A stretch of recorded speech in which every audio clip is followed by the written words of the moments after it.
China. Complex and intimidating. It's easy to get lost in the seemingly infinite range of culture, landscape, and of course, cuisine. Here in the West, we all too often turn a blind eye to this cultural hotspot. I know I did for far too long. It wasn't until I read World Travel by Anthony Bourdain and saw his explorations of China on his TV shows that I realized I'd been depriving myself of one of the most fascinating regions of the world. The China you first fell in love with. Walk down the street and look in any direction, and there's something to eat.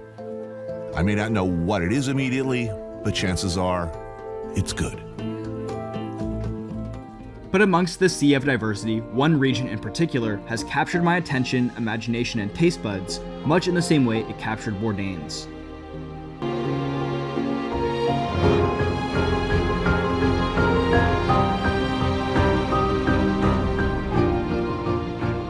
Welcome to the world of Sichuan food. You might know Sichuan for its over-the-top spicy food, or maybe you know it from the nearby megacity that's gone viral a few times for looking like Blade Runner, Chongqing.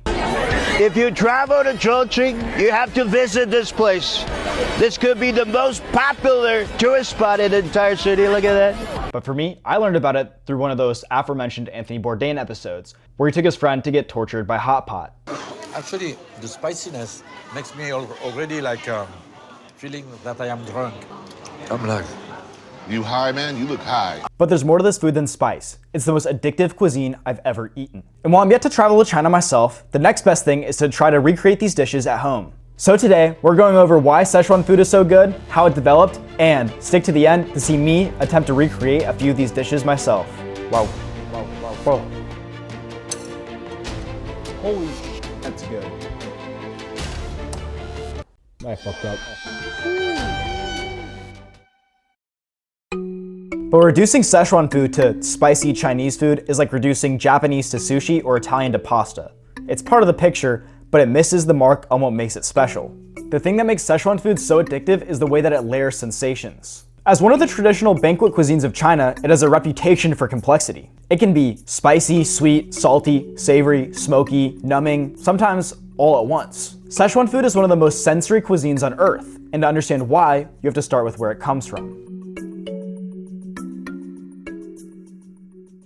Sichuan sits in southwest China, and a huge part of its identity comes from the Sichuan Basin, this fertile, humid, mountain-surrounded region that has historically been one of China's great agricultural zones. Sometimes described as the breadbasket of China, Sichuan has the raw ingredients for abundance: fertile soil, rice paddies, livestock grazing pastures, salt mines, aromatics, and enough local variation to create a food culture that is both deeply practical and intensely creative. But one of the ingredients most associated with Sichuan food, the chili pepper, is not originally from China. Chilies are from the Americas, and they only reached China after the Columbian Exchange. If you don't remember 5th grade history, that's the global trade network that connected the Americas to Eurasia. This is something I think people forget a lot, but food history is super modern. Something that seems quintessential to a cuisine today literally could not have existed before nearly 1800, like potatoes in Ireland or tomatoes in Italy. But before chilies arrived, Sichuan already had its own bold flavored traditions. Most importantly, Sichuan peppercorn. This is the ingredient that makes this cuisine stand out internationally. Despite the name, it's not actually a peppercorn in the black pepper sense. It comes from the prickly ash tree, and it tastes floral, citrusy, and slightly bitter. But the most important part is the feeling. It's a tingling, buzzing, almost like eating a shaken soda, called ma. Chili pepper style spice from capsaicin is la. Put them together and you get mala, numbing and spicy. And mala is the most famous Sichuan flavor profile for a reason. When you eat a good mala dish, your mouth is getting heat from chilies, a tingling from peppercorns, saltiness, aromatics, and often chili oil carrying all of it. It's like your palate has too many Chrome tabs open and your mental frame rate drops. I've always been fascinated by this concept called benign masochism, which basically refers to the way humans can enjoy sensations that feel threatening or painful when we know they're not actually dangerous. That's why people like roller coasters, horror movies, cold plunges, and spicy food. And different people get different amounts of enjoyment out of all these benign masochistic experiences. At least for me anyways, I kind of like them all. As you may or may not know, the heat of peppers is stored mostly in the seeds. That's where the majority of the capsaicin is, the active compound in tricking your brain into thinking something is burning in your mouth. It is literally activating the same receptors as a real burning sensation. Your body is reacting like something intense is happening, but logically you know that you're safe. That realization creates a funny feeling when you subconsciously remember, I'm just eating noodles. Sichuan food takes that feeling and adds another layer, numbness. The confusion becomes the appeal. It's kind of like when you show a monkey a magic trick. They get confused and flip out with excitement.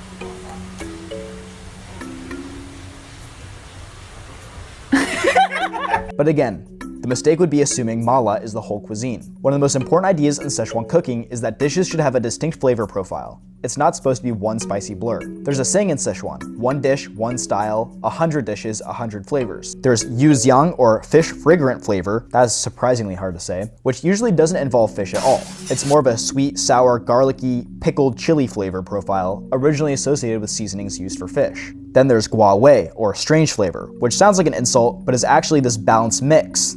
Then there's fermented flavors from doujianbang, which is this chili bean paste made with fermented broad beans that gives so many Sichuan dishes their deep, savory backbone. These flavors are actually predominantly from the Middle East. Sichuan sat in an ideal spot on the Silk Road to absorb influence from South Asian and Arab cuisine. Sichuan cuisine becomes a rich language with influence from Portuguese and Arab traders in the local environment. But let's get specific about what kind of dishes this environment creates. Alright, so now let's talk about a few dishes, why they're iconic, and why they work so well. The first one, and probably the best gateway into Sichuan cuisine, is dandan noodles. Dandan noodles started as a street food. The name comes from the vendors who would lug around their setups on their backs through the streets. Modern dandan is usually made of wheat noodles, málà, sesame paste, and it's usually topped with preserved vegetables and a little bit of minced meat. This is exactly the type of food that makes me want to cook. A close cousin of these, and one of the dishes I'll be making later, is Chongqing style noodles. Alright, so Chongqing is technically a separate municipality now, but historically and culturally it is part of Sichuan. The reason why it's separate now is because it's directly administered by the central government. And the food there has a reputation for being even more direct and spicy than Chengdu. Sichuan hot pot might be the quintessential expression of málà as an experience. You sit around this bubbling pot of broth, half spicy red, half mild beige, and you sit around and cook various foods in a meal that can last for hours. It's an extremely communal experience. As you sit around the table, the heat only intensifies. While it might start out as a pleasant but moderate kick, it'll inevitably intensify into liquid fire. And then there's Kung Pao, or Gong Bao. Hold on, I thought Kung Pao was just like an American takeout invention. In the US, Kung Pao can mean almost anything depending on where you order it. It's like a generic name for Chinese chicken over here. My mental image of it is honestly not that positive because of this. So how did this random chicken dish enter the American Chinese canon? To make a long story short, there was this important general from Guizhou, and when he became the governor of Shandong, he fell in love with their style of explosive stir-fry. He loved it so much, in fact, he insisted on having their chicken stir-fry at every dinner party. He later relocated to Chengdu, and he brought this style of stir-fry with him. There he was influenced by Sichuan ingredients, and this is where it got its modern flavor and became the Kung Pao chicken we know today. Sort of. Because the Kung Pao you can find anywhere in the West is not really like Chinese Kung Pao. First popularized after Nixon's trip to China in the 70s, where it was served to him, American Chinese restaurants rushed to recreate the now well-known dish. Except there was a problem. Importing peppercorns was illegal. So, the far sweeter, less complex, doughy version was born. Turns out it was legalized in 2005, according to Reddit. Anyways, back to the real Kung Pao. It's usually small cubes of chicken stir-fried with a few peppers, a few peppercorns, and a sweet and sour sauce. Not like the sweet and sour sauce that you get at an American restaurant. I just mean the sauce is literally both sweet and a little sour. And of course, we have to talk about Mapo Tofu, Anthony Bourdain's favorite, a Sichuan dish everybody should know. And I've never even seen it on a restaurant menu, much less tried it myself. Before I knew what it was, even if I did see it on a restaurant menu, I probably would have breezed right past it because it said the word tofu on it. Mapo is a soft tofu in a spicy and numbing sauce, usually built around doubanjiang, fermented black beans, and minced meat. I've never had this one and I'm very excited to try making it. And of course, Sichuan has its own dumplings. Jiang dumplings, I have no idea if I said that right, but they're usually served in chili oil and have a sweet garlic sauce on them. And then there's the rabbit head, which is shocking and mildly disturbing to look at, but in Chengdu, it's treated almost like a snack. But it makes a lot of sense when you understand Sichuan's relationship with rabbit meat in general. Again, going back to that fertile crescent of China thing, there's a lot of rabbits there. Therefore, Sichuan has a much stronger rabbit eating culture than almost anywhere else on Earth. I will probably not be trying to cook rabbit head in my kitchen today. Even if I could find rabbit heads, I don't know if I'm mentally prepared to do that yet. Maybe one day. So now, I'm gonna try to make a few classics. Chongqing style noodles, Mapo Tofu, and Kung Pao Chicken. Let's see how badly I messed this up. Disclaimer, I'm a very amateur cook. Please feel free to criticize me heavily in the comments. Hey, before we get into cooking, this is a good time to remind you to subscribe and like this video. This is a new channel and I'm committed to making content for at least 1 year. So if you found this video interesting so far, stick around and I'm sure it'll only get better from here. So, the first of the dishes that we're gonna try to make is gonna be Chongqing style noodles. And of course, you can't make these noodles without some Sichuan peppercorn. I used recipes from Chinese Cooking Demystified, so shout out to them for all of the great Chinese recipes for this section. And they said to make sure that you have some high quality Sichuan peppercorns. So let's taste this one to see if they bring the numbing spice that they're known for.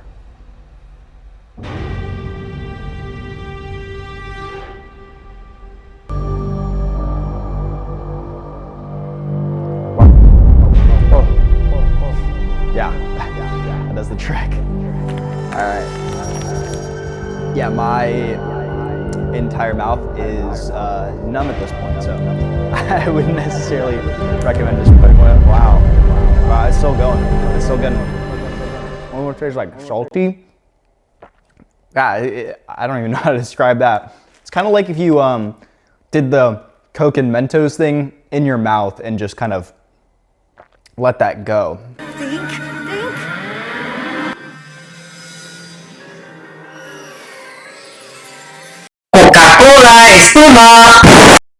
Wow.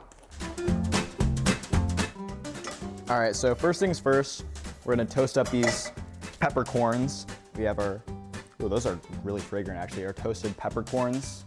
Mortar and pestle those into a nice, wow, those smell amazing. It smells super floral. I think this is a step that you can't skip out on if you're trying to make a similar noodle. Now this is gonna be a simpler version than the Chinese Cooking Demystified video just because I'm not doing all of the toppings, but this will kind of demonstrate how to do this at home and have the core flavors. I went to just a local Asian grocery store and I'm not in a big city or anything, so you definitely have access to these ingredients wherever you are. Now this recipe calls for 5 parts of a stock. You know, you're supposed to make your own stock for this. You can also cheat and use store-bought. I have my own chili oil that I've made here, and I have soy sauce. And it's 5 parts stock to 1 part soy sauce, 2 parts chili oil.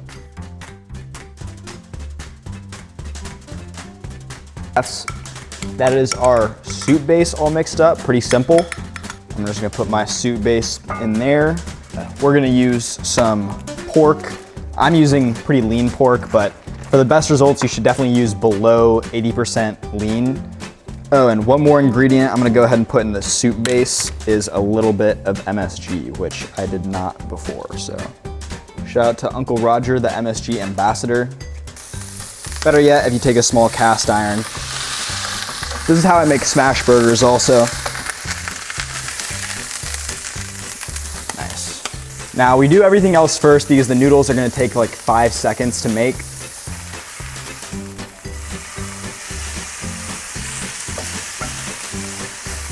You wanna basically make pebbles of meat here. I'm just gonna season with a little bit of sugar, a little bit of soy sauce, and I'm only now realizing that I forgot to chop up garlic for this, so. Now I'm using Panda noodles because I could not find specifically Chongqing noodles. I've also heard ramen noodles are a really good replacement, so.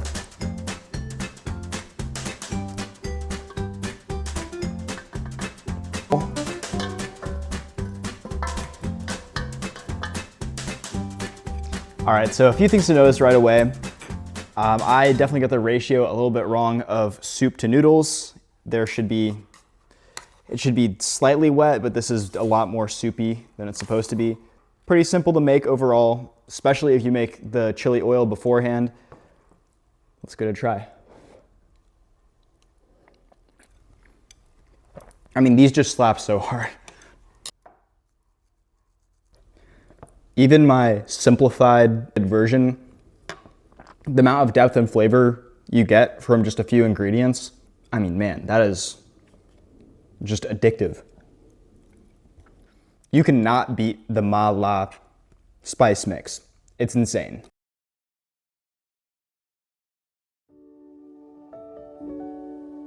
All right, we're gonna learn from our mistakes from last time, and we are gonna follow the recipe a lot more closely. I just went to the store, so we shouldn't have any issues with ingredients.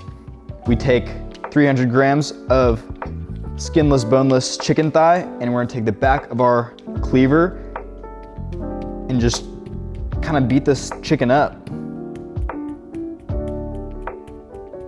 All right, that was step one of chicken prep. Now we dice into around 1/2-inch cubes. Next up here is to make the chicken marinade. So first up we have 1/2 tablespoon each of salt and sugar. Okay, and then here we have about 15 grams of egg whites and a tablespoon of cornstarch. This is kind of our light batter. Wow, that got thick and gloopy. That is really disgusting. Since we're gonna be deep frying this, each step is pretty important here. If you get this batter wrong, you're gonna end up with some really gloopy, nasty bits in your finished product. And then finally, we have dark soy sauce and Shaoxing wine. And I can't lie, I don't know exactly what dark soy sauce does differently than regular soy sauce. Now we let that sit for 20 minutes. Here's the thing.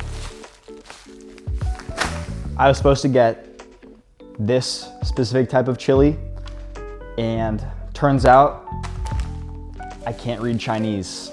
But this is the heaven-facing Sichuan chili, which sounds really spicy.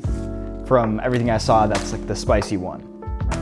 The other option, which seemed closer to what this chili is, was this guy. This is from Thailand. I think we use some of both and make no one happy. I landed on slightly more of these Thai chilies versus the facing heaven ones because I am honestly deeply afraid of whatever these are gonna do to me. So let's also be very careful to de-seed these completely. Pretty much completely de-seeded chilies. I am very hopeful that that's an all right level of spice, but we're gonna find out together, so get ready for that. And the recipe calls for 15 Sichuan peppercorns. That feels like a very specific number, so I'm just gonna close my eyes and hope it's the right amount. That's probably close. I'm sure it's fine.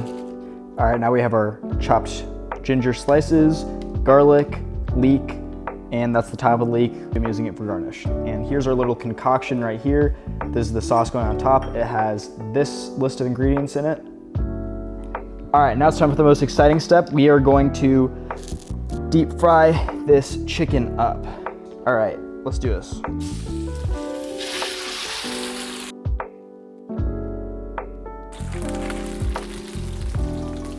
Don't worry, I have a bowl underneath this, so I'm not just dumping hot oil into the sink. So now we're gonna dump in our chili peppers and Szechuans and toss in our veg.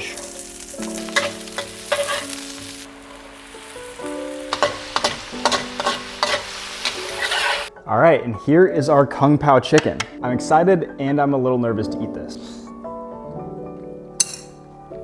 Holy, that's good. That is so juicy. Oh man, that's unbelievable. And yes, this is also very, very spicy. Oh my God, I messed up. And this is better than any Kung Pao chicken I've ever had at a restaurant. Szechuan Kung Pao is not actually supposed to be that spicy. I made it pretty spicy, but I'm really cool with that personally. But it's not traditional to be this spicy. Really, this dish was supposed to show the range of flavor that you're supposed to be able to get out of Szechuan cooking, because it has some sour, some sweetness, a lot of flavors going on here. But man, this texture is so good. And I didn't even put a cornstarch slurry in at the end. Oh my God, this blew my mind. This was not that hard to make, and this is delicious. Quick update. My mouth is on fire. I'm going to finish all of this, but oh my God. Ugh, the facing heaven chili, it gets to you over time. 3 days later. All right, we're making Mapo Tofu. And not just any Mapo Tofu, we're gonna try to follow Chef Wang Gung's recipe. But it's gonna be more like I'm using the techniques from Chef Wang Gung and the recipe from Brian Langstrom because he had a little bit more simple of ingredients. So, and I'll stop holding you at cleaver. All right, let's get to it.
So to start, we're gonna go in with our beef.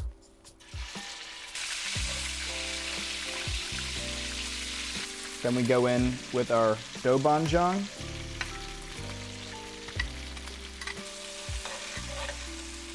And our peppercorns and our dried chili. Wow, that already looks insane. Look at that. All right, well that was only supposed to go until color the oil, so now we can go ahead and add in our different veg. So I'm gonna go with chilies, garlic, ginger, all of my terribly chopped green onion. Wow, this honestly looks beautiful. I don't know why. I wish you could smell this. This smells incredible. I think it's time we pour in our Shaoxing wine.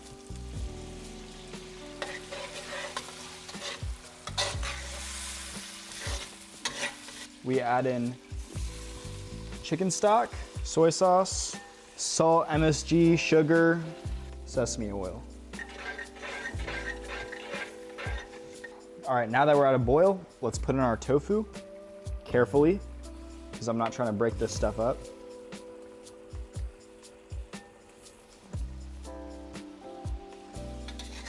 Let's get these guys stirred in.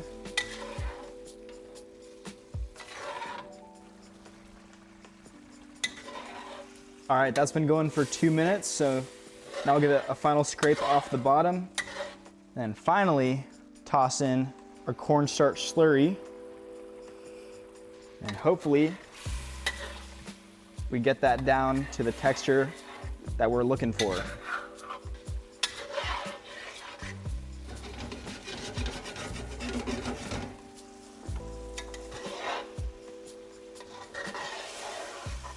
All right, we have our final Sichuan dish, Mapo Tofu. And man, this looks insane.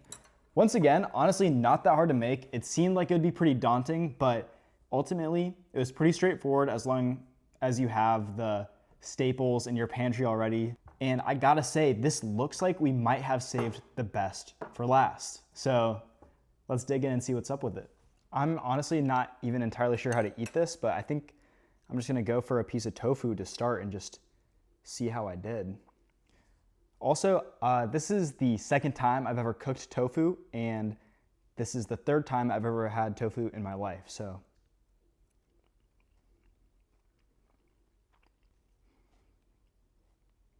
Oh my God.